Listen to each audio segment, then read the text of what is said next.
लोकशाहीचा बुलंद आवाज, रिपब्लिकन वार्ता, महाराष्ट्र. फसवणुकीच्या गुन्ह्यातील पाहिजे आरोपी अंबड गुन्हे शाखेच्या ताब्यात. गुन्हे शाखा अंबडची उल्लेखनीय कामगिरी. आरोपी मनसूर आलम इद्रिस खान याला अटक. बातमी नाशिक येथून. नाशिक शहरात वाढत्या गुन्हेगारीला आळा घालून सार्वजनिक शांतता व सुव्यवस्था अबाधित ठेवण्यासाठी पोलीस आयुक्त श्री संदीप कर्णिक सो यांच्या सूचनेनुसार अंबड गुन्हे शाखेची स्थापना करण्यात आली असून या शाखेने अवघ्या काही दिवसातच उल्लेखनीय कामगिरी केली आहे. फसवणुकीच्या गुन्ह्यात पाहिजे असलेला आरोपी मनसूर आलम इद्रिस खान वय 42 वर्ष, राहणार एकता कॉलनी, वडाळा, पाथर्डी रोड, इंदिरानगर, नाशिक याला अंबड गुन्हे शाखेने ताब्यात घेतले आहे.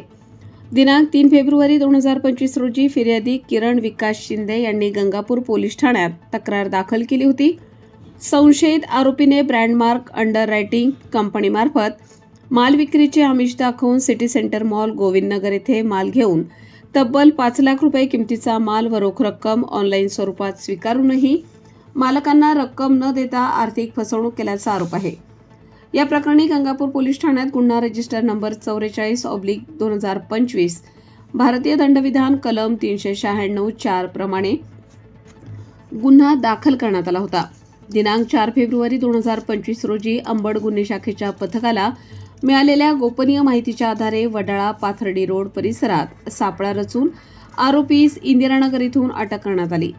सदर आरोपी हा मूळ गुन्ह्यातील पाहिजे आरोपी असल्याचे निष्पन्न झाल्यानंतर पुढील कारवाईसाठी त्यास गंगापूर पोलीस ठाण्याच्या ताब्यात देण्यात आले आहे. ही कारवाई पोलीस आयुक्त श्री संदीप कर्णिक, पोलीस उपायुक्त श्री किरणकुमार चव्हाण, सहाय्यक पोलीस आयुक्त श्री संदीप मिटके यांच्या मार्गदर्शनाखाली वरिष्ठ पोलीस निरीक्षक, पोलीस उपनिरीक्षक व अंबड गुन्हे शाखेच्या पथकाने यशस्वीपणे केली आहे. रिपब्लिकन वार्ता महाराष्ट्र न्यूजसाठी प्रतिनिधी विवेक बनकर, नाशिक.